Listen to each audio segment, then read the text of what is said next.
Hello everyone, this is Manish. Welcome back to our YouTube channel Study Material Hub. How are you all of you? Students, in previous class we have discussed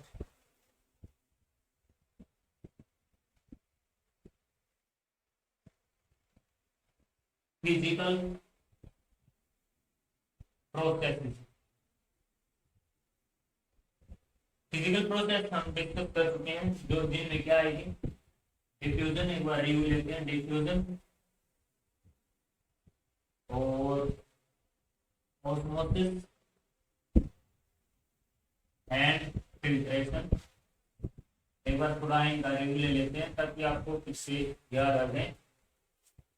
solute particles का high to high concentration to low. बस मैं थोड़ा इतना लिखूंगा। ये क्या है? Solvent का low concentration to high. Filtration of water and solute particles का हमने एग्जांपल लिया था बूम कैप्सूल। ये हमने इनकी फिर और कुछ कैरेक्टरिस्टिक्स थे। विदाउट यूज ऑफ एनर्जी होंगी ये सारी, ऑफ एनर्जी। साथ में स्लो प्रोसेस होंगी ये।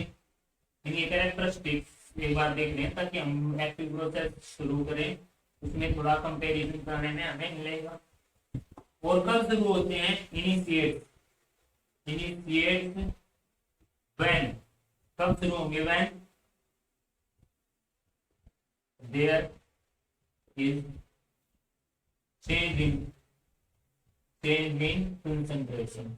जब भी कंसंट्रेशन में चेंज हुआ ये अपने आप शुरू होते हैं।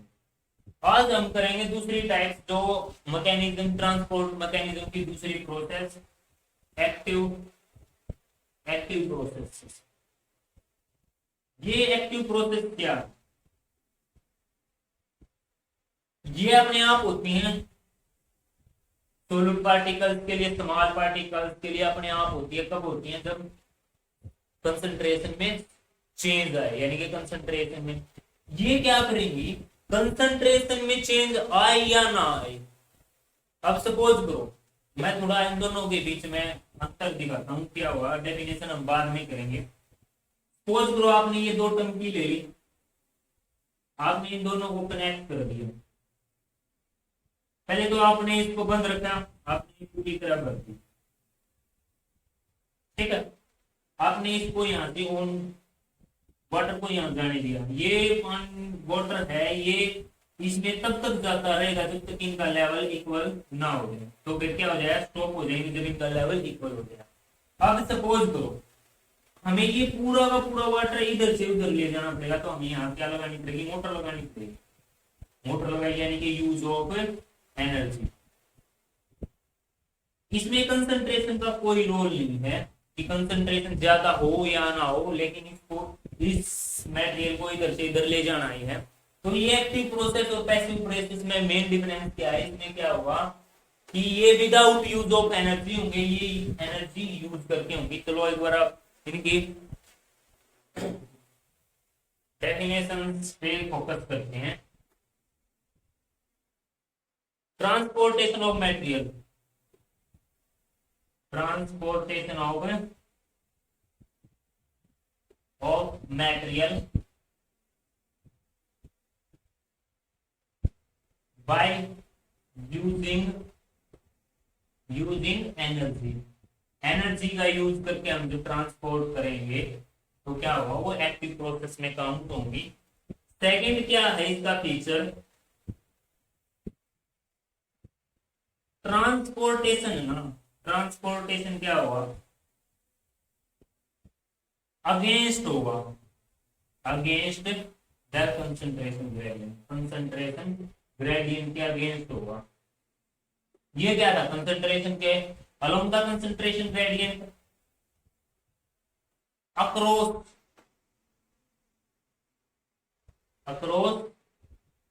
द प्लाज्मा मेम्ब्रेन, या सेमी परमेएबल मेम्ब्रेन कह सकते हो, सेमी परमेएबल। यहाँ पे सेमी परमेएबल हो भी सकती थी और नहीं भी हो सकती थी। मटेरियल ये क्या हुआ, इस प्रोसेस में सारा का सारा मटेरियल ट्रांसपोर्ट नहीं होता था, बस जब तक होता था जब तक उनका लेवल इक्वल ना हो जाए। अगर मैं फिजिकली कहूँ तो जैसे हमने 2 टन के लिए जब तक होता रहा है तब तक क्या होगा, उनका लेवल इक्वल ना हो, यानी कि जब तक कंसंट्रेशन इक्वल ना हो। लेकिन ये material can be transported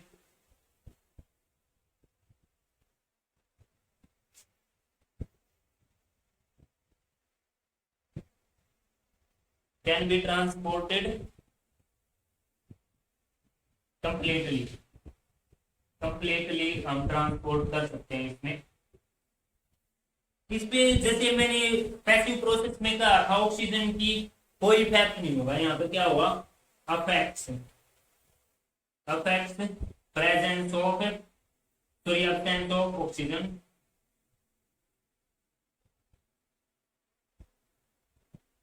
absence of oxygen, presence of cyanide, cyanide हुए भी इफेक्ट डालेंगे of cyanides and low temperature। इन तीनों चीजों का इस पर असर पड़ेगा। कुल मिला के बात ये है। अब देखते हैं एक्टिव ट्रांसपोर्ट में कौन कौन सी मतलब कौन कौन सी प्रोसेस है। इसमें 3 होती है, एक तो endocytosis, endocytosis, second exocytosis and third है active transport.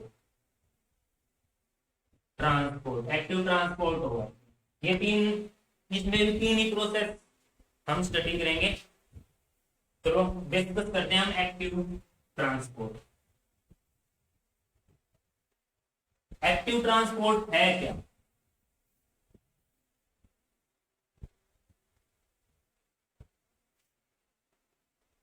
Active transport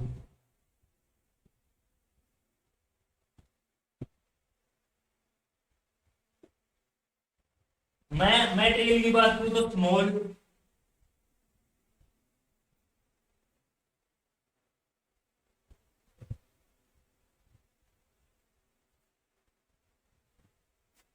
small कह सकते हैं, micro, micro molecules, ions etcetera.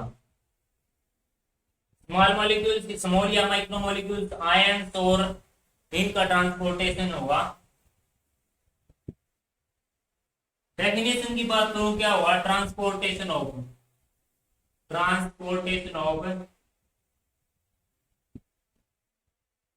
Micromolecules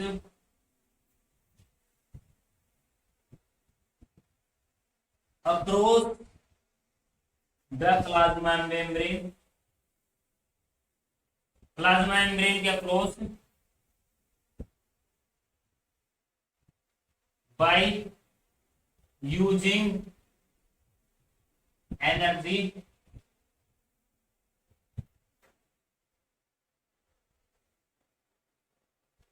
against the concentration gradient, concentration gradient। ये क्या होगी, एक्टिव ट्रांसपोर्ट। अब देखते हैं एक्टिव ट्रांसपोर्ट में एक्चुअली होता क्या है।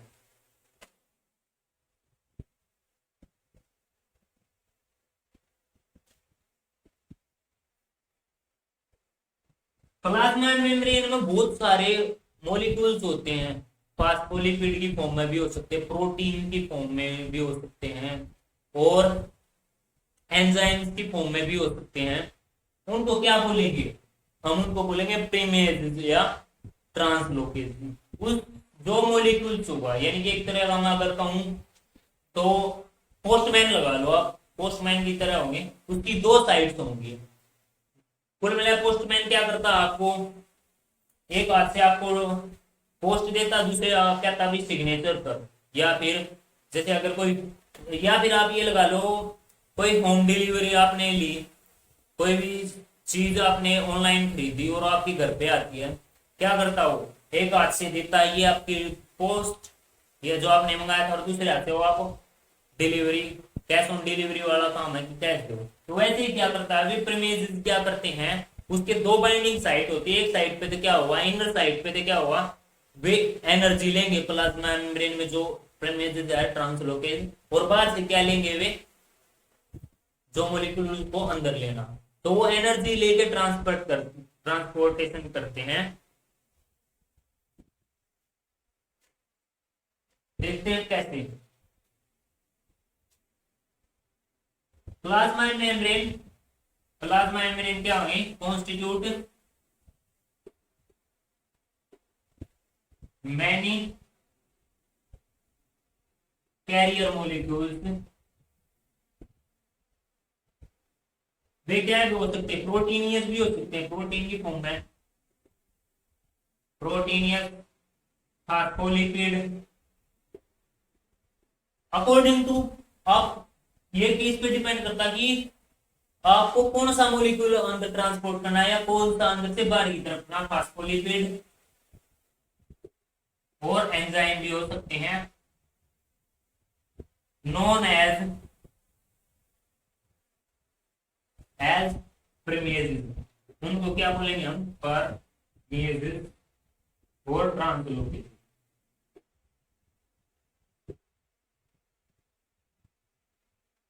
which have two binding sites, दो बाइंडिंग साइट होंगी। फर्स्ट बाइंडिंग साइट को क्या होगी, फॉर कैरियर, फॉर जो इनर साइट होगी, फर्स्ट क्या होगी, फॉर बाइंडिंग एटीपी, एटीपी की फॉर्म में जो एनर्जी लेनी है। सेकेंड साइट क्या होगी, फॉर दैट ट्रांसपोर्टेंट, मीन्स जो मोलिक्यूल उसको ट्रांसपोर्ट करना है, दैट के लिए उसकी दो बाइंडिंग साइट्स होंगी।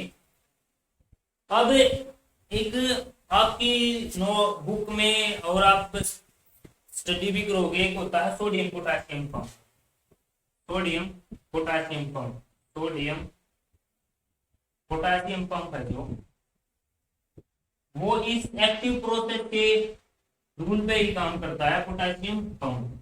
अब देखते हैं कि कैसे काम करता है, चलो एक बार डिस्कस करते हैं, आप इसको नोट करो, फिर एक बार सोडियम पोटासियम पंप के बारे में डिस्कस करते हैं।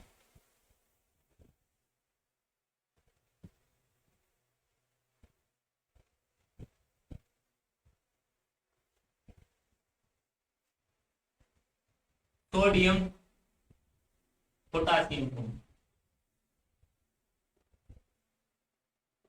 सोडियम पोटासियम पंप की बात करूं तो मैं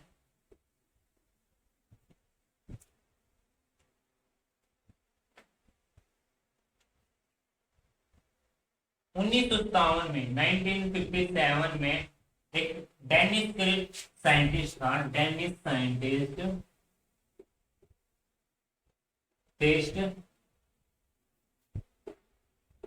जैन क्रिश्चियन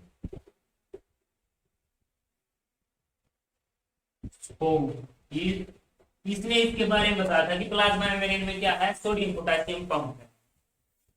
अब देखो कैसे क्या होता है, सपोज करो सेल बिल्कुल इनएक्टिव है, या मैं मैकेनिज्म समझाऊंगा। ये सेल है, इस सेल के अंदर क्या हुआ, नेगेटिव चार्ज हो यानी कि इलेक्ट्रोनेगेटिव है, ये अंदर क्या है, इलेक्ट्रोनेगेटिव, और बाहर क्या है, पॉजिटिव चार्ज यानी कि इलेक्ट्रो पॉजिटिव। इसको कमांड मिली यानी कि क्या हो गया, डीपोलराइज, क्या हो जाएगा, डीपोलराइज।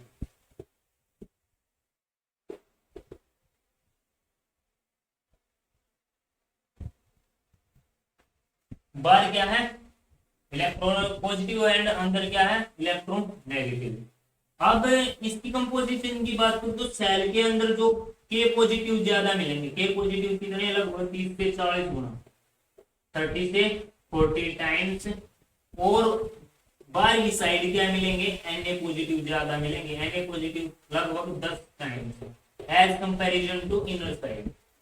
जब भी सेल को कमांड मिली, यानी कि क्या हुआ, कमांड मिली, तो क्या होगा, ये डीपोलराइज हो जाएगी, डीपोलराइज हो जाएगी, तो क्या होगा, ये जो के पॉजिटिव Na पॉजिटिव है ना, ये अंदर की तरफ भागेंगे, अंदर की तरफ भागेंगे तो क्या होगा, लगभग बहुत ज्यादा Na पॉजिटिव चले जाएंगे, के पॉजिटिव। अब देखो ये यहाँ पे इसकी सिचुएशन बिगड़ गई, यानी कि डिपोलराइज होगी। लेकिन अगर सेल ठीक ठाक है, अगर उसको रेस्ट में रहना है तो क्या होना चाहिए, अंदर नेगेटिव और बाहर पॉजिटिव चार्ज ज्यादा। तो इस सिचुएशन में अब इसकी कंसंट्रेशन इक्वल करने के लिए, यानी कि रिपोलराइज करने के लिए क्या होगा, ये जो प्लाज्मा मेम्ब्रेन है परमेबल है किसके, पॉजिटिव के पॉजिटिव के लिए ज्यादा परमेबल है, क्योंकि इसका साइज 9-8 एंगस्ट्रॉम है, क्योंकि ये जल्दी बाहर जाने की कोशिश करेगा। और Na पॉजिटिव का साइज कितना है, 2.50 एंगस्ट्रॉम।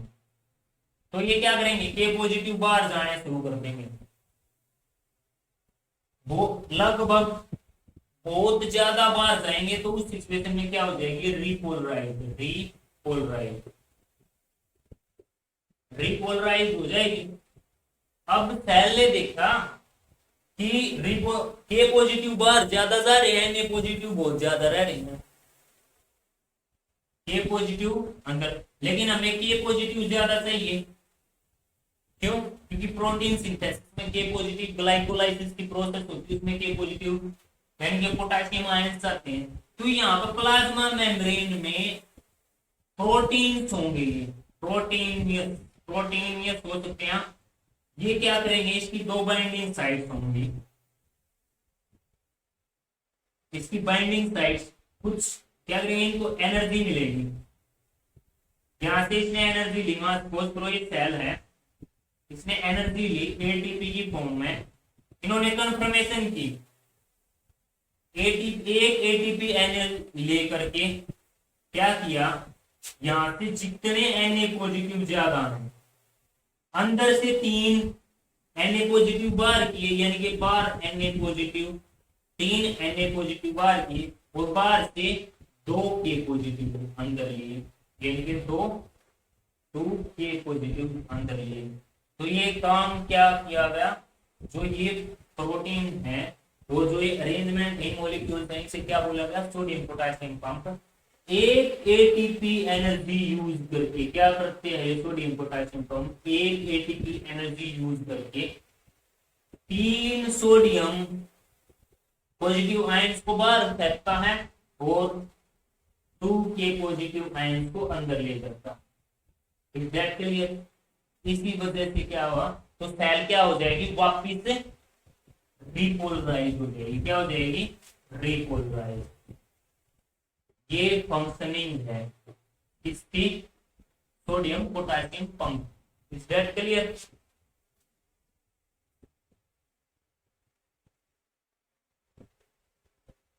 अब एक्टिव प्रोसेस की एक बार हम फंक्शन और देख लेते हैं, फिर से एक बार समझ लो। सेल के अंदर क्या होते हैं, इलेक्ट्रोनेगेटिव होते हैं, सेल अंदर से क्या होती है, इलेक्ट्रोनेगेटिव, बाहर क्या होती है, इलेक्ट्रोपॉजिटिव, ठीक है। एट ए नॉर्मल कंडीशन, यानी कि रेस्टिंग सिचुएशन में क्या हो गया, अंदर से नेगेटिव और बाहर से पॉजिटिव, इलेक्ट्रोपॉजिटिव। जब भी इसको सिग्नल मिला, रेस्टिंग स्टिमुलेटेड किया गया, तो क्या हो जाएगी, डिपोलराइज हो जाएगी, यानी कि सोडियम अंदर की तरफ भागेंगे बहुत सारे, ठीक है, लगभग बहुत ज्यादा चले जाएंगे। अब इस सिचुएशन में क्या है, सिचुएशन बिगड़ती गई, देखी तो क्या हुआ, ये प्रेमेबल है इसके पोटेशियम के लिए, तो पोटेशियम बाहर की तरफ जाना जाएगा। सेल ने देखा कि भाई बहुत सारे पोटेशियम बाहर जा रहे हैं, तब क्या हुआ, सोडियम पोटेशियम पंप एक्टिव होता है। वो क्या करता है, एक एटीपी एनर्जी यूज करके सेल को वापस नॉर्मल कंडीशन में लाने के लिए 3 तो सोडियम आयंस को बाहर करता है और 2 पोटेशियम को अंदर करता है। इस तरह वो फंक्शनिंग करता रहता है, ताकि क्या हो, इसकी जो इलेक्ट्रोनेगेटिविटी और पॉजिटिविटी बरकरार रहे, यानी कि रेस्टिंग सिचुएशन में आने की कोशिश करेगा by using sodium potassium pump. Is that clear. Sodium बाहर 10 गुना ज्यादा होंगे as comparison to inside the cell, और पोटेशियम अंदर 30 से 40 गुना होंगे as comparison to ECF। ECF means extra cellular fluid. Is that clear. ये सोडियम और पोटेशियम पंप की फंक्शनिंग थी।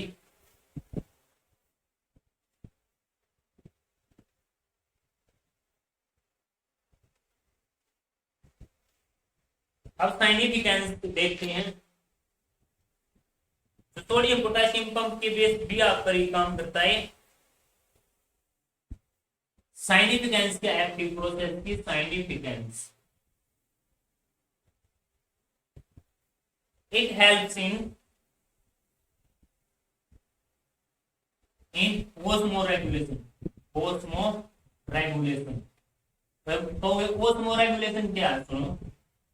ओस्मोरेगुलेशन क्या होता है कि एक सेल से सेल का जो एक्स्ट्रा सेलुलर फ्लूइड है और सेल के अंदर है, इनकी आयन और वाटर की कंसंट्रेशन को मेंटेन करना ही क्या है, osmoregulation. Is that clear?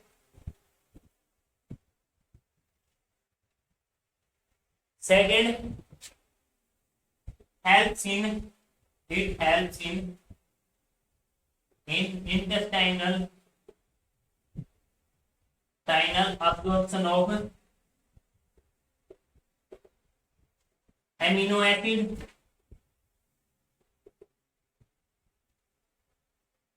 acids and sugar और एमिनो एसिड की अब्जॉर्प्शन में काम करता है। एमिनो एसिड क्या होते हैं? प्रोटीन की स्मॉलेस्ट यूनिट होती है।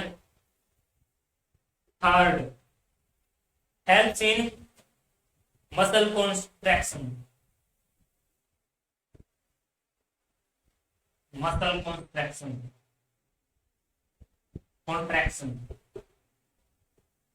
मसल की कॉन्ट्रैक्शन में हेल्प करेगा।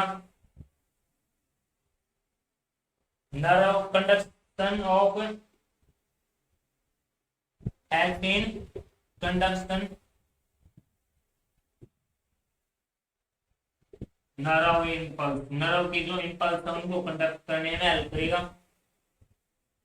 और एक और आपको पता, पेंगुइन्स आपकी सी में मिलेंगे, यानी कि ओकेन्स में मिलते हैं पेंगुइन्स, आपको पता होगा।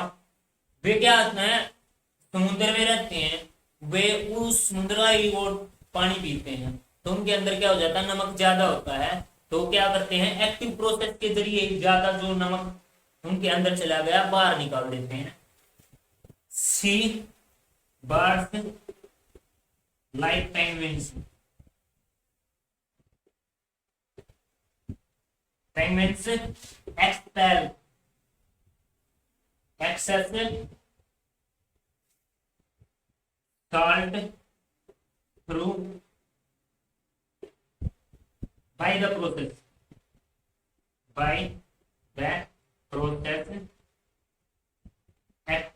of by the active process। Is that clear? ये आपके कुछ साइनिक टेंस थे।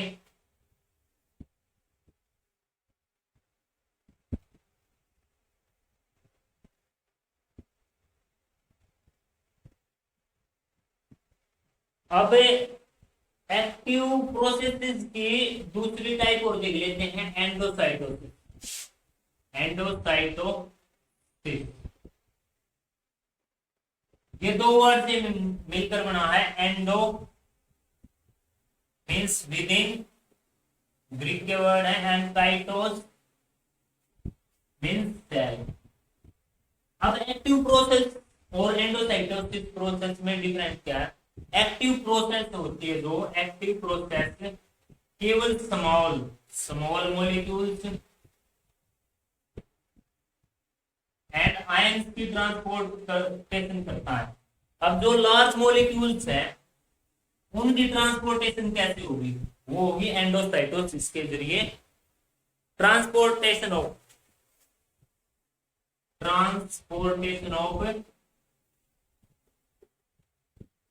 मैक्रोमोलिक्यूल्स, मैक्रो मीन्स बड़े molecules, macromolecules across the plasma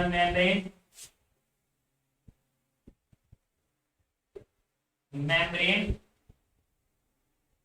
bye using energy. Energy use करके क्या करते हैं, लार्ज मॉलिक्यूल्स को अंदर से बाहर की तरफ, थोड़ी अंदर की तरफ करते हैं, यानी अंदर की ओर ले जाते हैं। इसकी दो टाइप्स हैं। फर्स्ट है पिनोसाइटोसिस। पिनोसाइटोसिस मैं एक तरह कहूं पिनोसाइटोसिस, जैसे कि कोई भी लिक्विड मटेरियल को अंदर ले जाती है जिस प्रोसेस के जरिए, उसे क्या बोलेंगे हम, पिनोसाइटोसिस। लिक्विड होना चाहिए। लिक्विड न्यूट्रिएंट्स को जब सेल अंदर की तरफ लेती है जिस प्रोसेस के जरिए, उसे क्या बोलेंगे हम, पिनोसाइटोसिस। दो वर्ड से बना, आप समझ जाओगे। पाइनिन,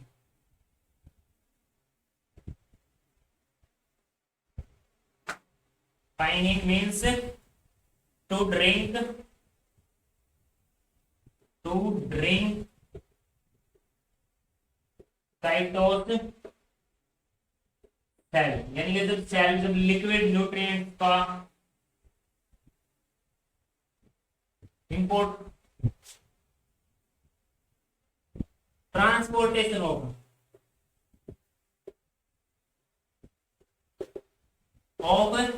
लिक्विड न्यूट्रिएंट्स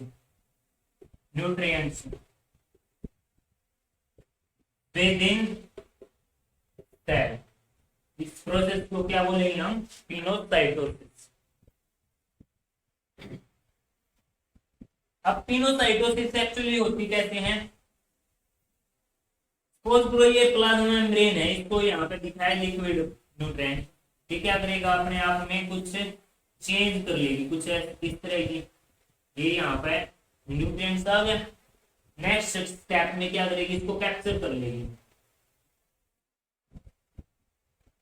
ये लिक्विड न्यूट्रिएंट्स होगा। ये क्या बोलेंगे, जब इसको आप पॉकेट लाइक स्ट्रक्चर बना लेगी जब प्लाज्मा मेम्ब्रेन, उसे क्या बोलेंगे हम, पिनोसाइटोटिक वेसिकल, यानी कि पॉकेट लाइक, मैं लिख देता हूं, pocket like invagination of plasma membrane during pinocytosis, इसे क्या बोलेंगे हम, pinocytotic vesicle, cytosis. Is that clear? तो यहां से क्या होगा, अब ये प्लाज्मा मेम्ब्रेन से डिटैच हो जाएगी, यानी कि प्लाज्मा मेम्ब्रेन नॉर्मल स्टेट में, और ये डाइजेस्ट होने के लिए चली जाएगी, और इसे क्या बोलेंगे हम, पिनोसोम। पिनोसोम यानी कि पिनोसोम क्या होगा, पिनोसोम फूड वैक्यूल,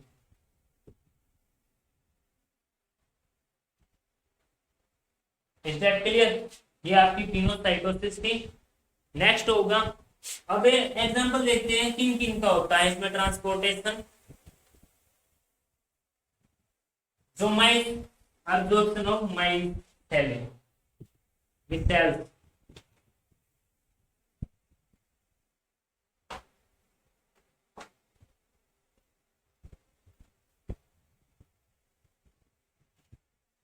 आपकी जो इंटेस्टाइन में है, इंटेस्टाइन से जो मिससेल का मिससेले माइसेले, यानी कि लिपिड्स का माइसेले बनता है, उसको अब्जॉर्प्शन करते हैं। That clear? हम नेक्स्ट इसकी टाइप और देख लेते हैं, फैगोसाइटोसिस। ये तो लिक्विड का होगा। फैगोसाइटोसिस क्या होगी, जो सॉलिड पार्टिकल्स है, यानी कि जो फूड है वो सॉलिड फॉर्म में है, उसका इंपोर्टेशन किसके जरिए होगा, फैगोसाइटोसिस के जरिए। फैगोसाइटोसिस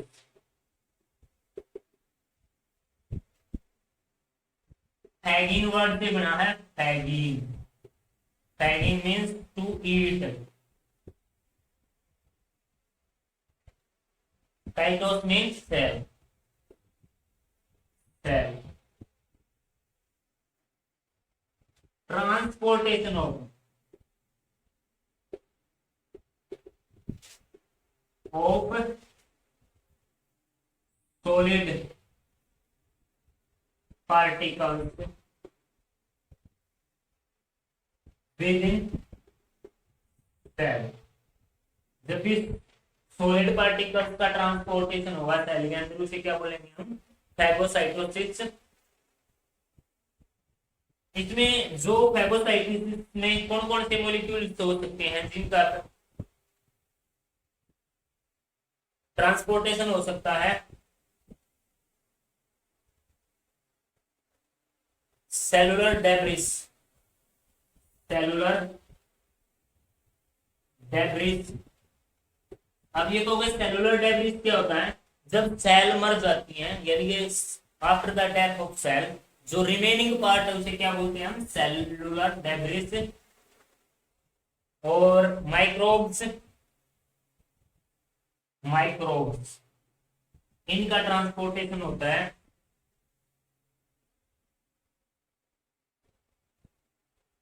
और जो cell cell involve in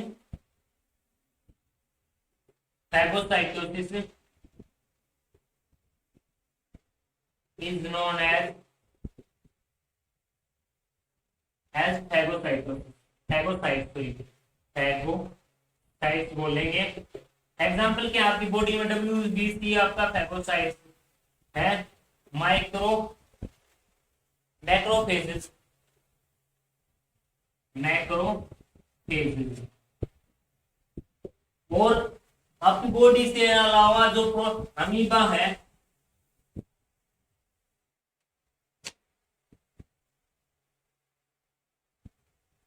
amoeba क्या है? एक फैगोसाइट है।